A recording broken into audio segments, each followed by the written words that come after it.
Mes chers amis, bonjour. C'est Cherpi Lafaille, un de vos amis qui vous aime. À vous tous qui suivez cette vidéo, à vous tous qui êtes abonnés à cette chaîne, je vous rappelle que j'ai le grand plaisir de vous avoir comme ami. Bienvenue à la 80e vidéo où nous partageons ce sujet, nous et notre vie sur Terre. C'est un plaisir pour moi de partager avec vous ces informations. C'est la parole de Dieu. Et si c'est la parole de Dieu, c'est la vérité. Et ce sont des paroles qui peuvent vous aider à bien orienter votre vie à prendre de bonnes décisions. Dans la vidéo précédente, on parlait de l'adversité. L'adversité qui est la 7e stratégie utilisée par Satan pour garder l'homme loin de Dieu, pour garder l'homme sous sa domination, pour empêcher que l'homme serve Dieu dans la fidélité, dans l'intégrité, dans la loyauté et pour servir Dieu normalement selon les désirs de leur cœur. L'adversité, c'est une situation difficile qui est imposée à la vie de l'homme.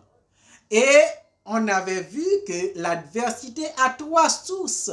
Dans toutes les situations difficiles que vous vivez dans votre vie quotidienne, il y a 3 sources qui produisent ce genre de situations difficiles. On avait vu premièrement, c'est l'attaque de Satan. C'est l'attaque de l'ennemi. Chaque humain sur la terre a un ennemi acharné qui était ennemi de Dieu avant que Dieu ait créé l'homme. Eh bien, cet ennemi est devenu aussi ennemi de tous les humains sur la terre. Et ses objectifs, c'est de vous empêcher d'avoir une vie satisfaisante. C'est de vous empêcher de mener une vie selon les désirs de vos cœurs. Une vie conforme à la vérité. Une vie selon la parole de Dieu. C'est de vous en empêcher. Et il impose l'adversité pour rendre votre vie amère, jusqu'à douter de l'amour de Dieu, jusqu'à douter de la bonté de Dieu, de la miséricorde de Dieu. L'adversité, première adversité, c'est l'attaque de Satan. Il y a une deuxième source d'adversité qu'on avait vue, c'est vous-même. Vous êtes la source de votre propre adversité. Eh bien, cette deuxième adversité, c'est la moisson de tout ce que vous aviez semé. Ce sont les conséquences de toutes les mauvaises décisions que vous aviez prises, de tous les mauvais choix que vous aviez faits et qui produisent des conséquences regrettables, des conséquences difficiles à gérer. Des conséquences qui produisent la souffrance, toutes sortes de douleurs, la misère, le blocage, la pauvreté et toutes ces conséquences qui sont générées à cause de vos décisions, eh bien, vous êtes la source de votre propre souffrance. Vous êtes la source de vos propres décisions. Eh bien, vous êtes la source de vos propres souffrances. Eh bien, la deuxième source d'adversité, c'est la moisson de ce que vous avez semé. Et vous êtes la source de cette adversité. Vous êtes la source de votre propre adversité. Et on avait vu une troisième adversité dont la source, c'est l'épreuve. Épreuve, il y a une différence entre l'épreuve et la malédiction. La malédiction, c'est lorsqu'on avait des comportements très irréprochables. Et à cause de ces comportements, il y a un ensemble de malheurs qui vous suivent. Et ces malheurs vous suivront pendant toute votre vie. Ils vous mettent dans des situations très difficiles, très insatisfaisantes, et des situations même qui font pitié. Les autres ont pitié de vous à cause des malheurs qui vous suivent, des malheurs et tout ce que vous faites, eh bien, cela tourne contre vous. Ça, c'est la malédiction. Et il n'y a pas de solution facile à trouver pour les malédictions. La malédiction vous suit jusqu'à la fin de votre vie. Mais l'épreuve, c'est une adversité, c'est une situation difficile qui vous est imposée à partir d'un temps et qui aura à prendre fin dans un autre temps. Donc l'épreuve a une durée. Cela commence à un point et se termine à un point. Et l'épreuve est imposée à la vie de l'homme par le Créateur, le Dieu du ciel. Et on avait vu que Dieu n'impose pas l'épreuve à tous les humains sur la terre. Dieu impose l'épreuve seulement à ses serviteurs, ses servantes, ceux qui se sont soumis à sa volonté. Et pourquoi il impose la souffrance, pourquoi il impose l'épreuve, c'est pour pouvoir former vos caractères. C'est pour pouvoir vous préparer pour une nouvelle dimension de vie. Parce qu'il a l'intention de vous donner une promotion. Lorsque Dieu impose l'épreuve à la vie de ses serviteurs, c'est dans l'objectif de les préparer pour une nouvelle dimension de vie. Parce qu'il a l'intention de lui donner une nouvelle promotion. Il a l'intention de lui confier un ministère. Eh bien, à ce moment-là, il va lui imposer l'épreuve. Il va le soumettre à une épreuve pour pouvoir former ses caractères. Dans Job, chapitre 36, le verset 15, il est écrit: mais Dieu sauve le malheureux dans sa misère. Et c'est par la souffrance qu'il l'avertit. Lorsque Dieu veut sauver le malheureux, il veut le retirer de sa misère. Il veut sauver le malheureux de sa misère. Il veut le retirer de sa misère pour lui donner une nouvelle vie, pour lui donner une nouvelle dimension de vie. Mais c'est par la souffrance qu'il l'avertit. Et dans la Bible semeur, il est écrit, c'est par la souffrance qu'il le dispose à l'écouter.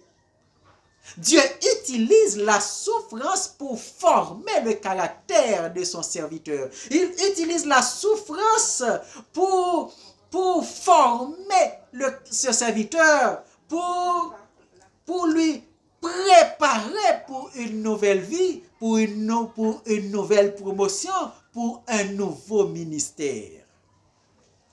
Et c'est par la souffrance qu'il l'utilise. Pourquoi? C'est par la souffrance.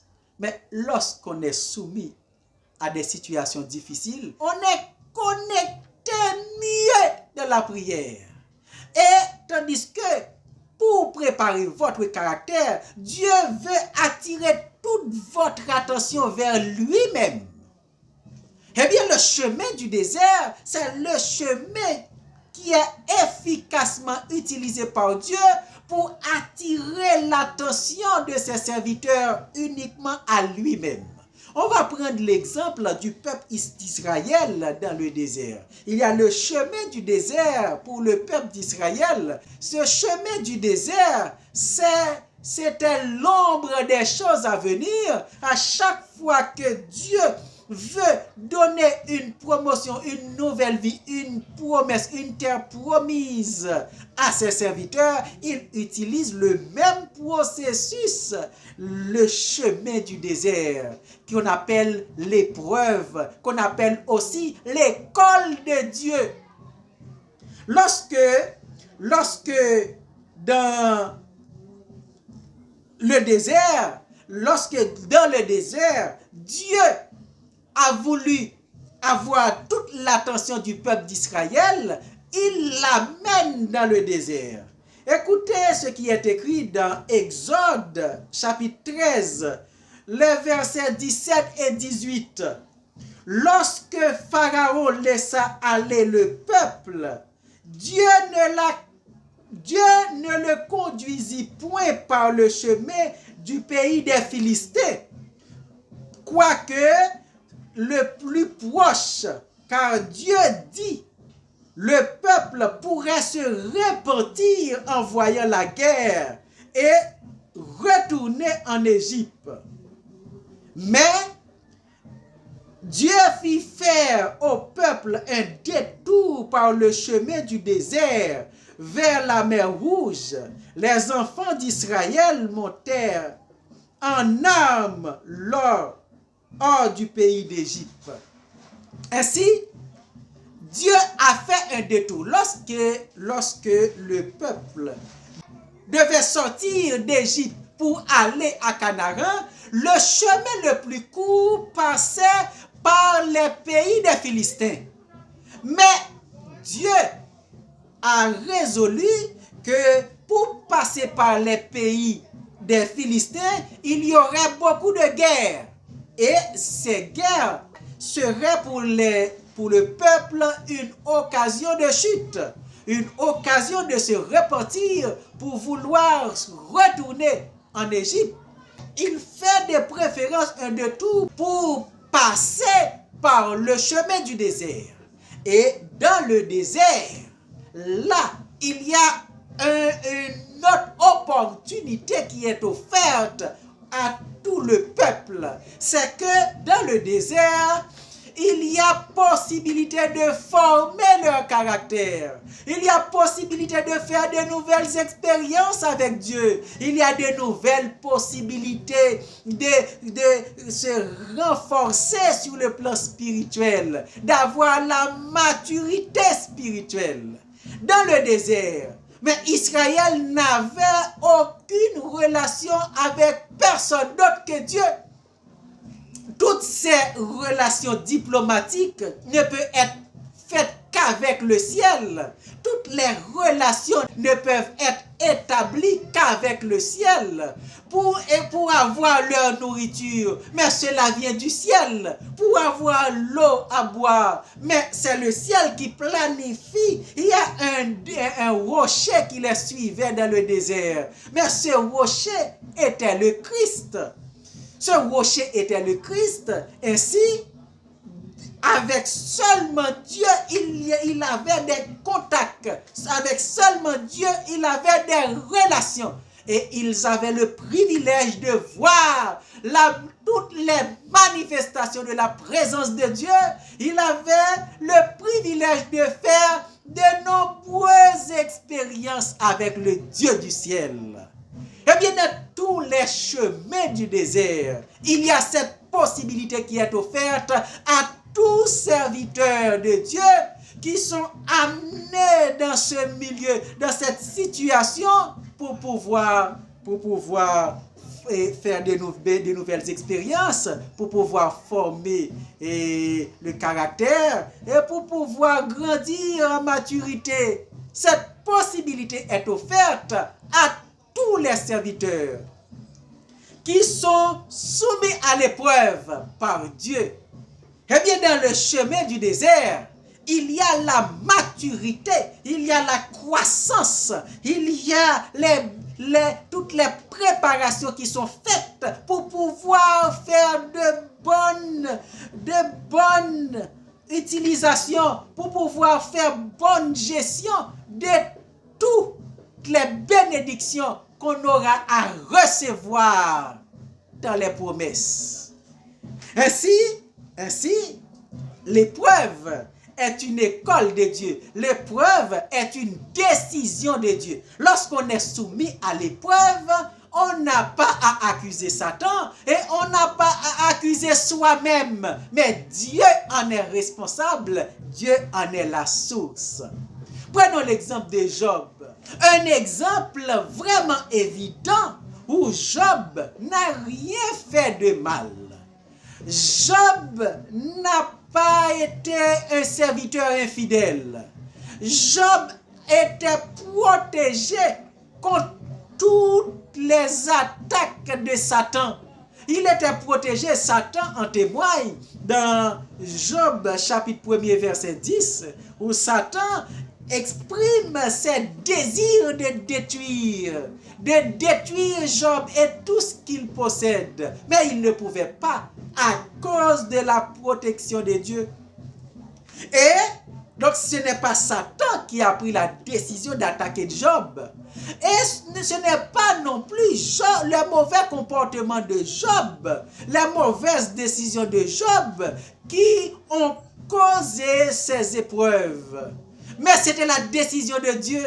Donc c'était une épreuve. C'est la raison pour laquelle ça a commencé en un point où Dieu a donné l'autorisation à Satan de détruire. Tout détruire. Et ça arrive en un point où cela se termine. Et Job, où l'épreuve est terminée et que la vie de Job va être régénérée pour être encore plus prospère. Donc l'épreuve, c'est une bonne chose dans la vie de serviteur. Les gens du dehors, les gens qui n'ont pas de relation avec Dieu, ils ne sont pas soumis à l'épreuve. Dieu ne les inflige pas une épreuve. S'ils vivent des situations difficiles et compliquées, c'est peut-être la malédiction. La malédiction qui sont les malheurs, les problèmes, les situations difficiles qui les suivent à cause de leur mauvais comportement, à cause des comportements regrettables qu'ils avaient dans les temps passés. Ainsi, on parle de trois sources d'adversité. On parle de trois sources d'adversité. L'adversité dans la vie de l'homme sur la terre, c'est une situation difficile. Les adversités compliquent la vie de l'homme. Les adversités empêchent l'homme de vivre la vie satisfaisante sur la terre. La vie dans sa vraie définition. La vie dans toute sa joie. La vie dans la paix. La vie dans l'amour. La vie satisfaisante. Mais qui peut vivre une vie satisfaisante sur la terre? C'est difficile d'en trouver. Personne ne peut vivre une vie satisfaisante. Il y a trop de souffrance. Il y a la psychose de peur. Il y a toutes les situations difficiles et compliquées qu'on connaît sur la terre. Mais c'est à cause de toutes ces sources d'adversité qui existent pour produire des situations difficiles, pour générer des situations difficiles, pour générer la peur, pour générer l'insatisfaction de la vie de l'homme. Et si vous avez des situations difficiles, vous pouvez reconnaître les causes. Quand tous ceux qui vivent dans une adversité quelconque, il sait dans quelle adversité il est. Celui qui subit les attaques de l'ennemi, il sait que ce sont des attaques. Et chacun réagit selon ses interprétations, selon ses croyances, selon le royaume surnaturel auquel il se soumet. Parfois, certains, dans leur réaction, ils cherchent Satan. On cherche Satan pour des problèmes économiques. On cherche Satan pour des problèmes de justice. Hein? On fait des deals avec Satan pour avoir beaucoup d'argent. On fait des deals avec Satan pour avoir ce qu'on peut appeler une justice. Parce que Satan, lorsqu'il fait les deals, il donne les satisfactions de manière rapide ou même spontanée. On veut être riche, on signe le contrat, ou bien on fait le deal et on est riche au même instant. On est riche tout de suite. Lorsque on veut avoir une justice quelconque, on fait le contrat avec le diable, on fait le plan avec le diable et on voit la justice. Si c'est quelqu'un qu'on veut attaquer, mais on voit la personne qui souffre, on voit la personne qui meurt. Ça, c'est une satisfaction que Satan donne rapidement. Dieu n'agit pas ainsi. Dieu prend du temps pour préparer l'intérieur d'abord. Dieu prend du temps pour faire les préparations avant de donner ses bénédictions. Et lorsque c'est la justice, avec vos yeux physiques, vous n'allez pas pouvoir voir la justice, parce que lorsque vous voulez justice contre quelqu'un qui vous a fait injustice, mais Dieu va vous rendre justice en donnant une deuxième chance à ce quelqu'un qui vous a fait injustice. Donc, ce quelqu'un va quand même payer pour ce qu'il a fait, parce que Dieu est un Dieu de justice. Mais vous n'allez pas pouvoir voir la manière dont il fait la justice, parce qu'il a aussi un amour pour ce quelqu'un qui vous a fait l'injustice, qui vous a fait méchanceté. Donc ainsi, souvent on n'apprécie pas la manière dont on trouve, ou bien dont Dieu donne les solutions. Dieu répond aux prières. Mais avec Satan, les satisfactions sont manifestées de manière spontanée, de rapidement. Eh bien, beaucoup cherchent, beaucoup ont recours à lui pour chercher les solutions de leurs problèmes. Et cela répond davantage à ses objectifs pour vous imposer des adversités.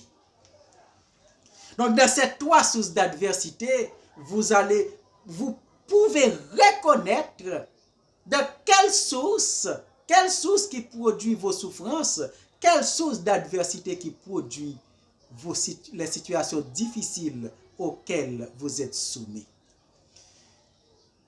Dans la prochaine vidéo, on parlera d'autres choses.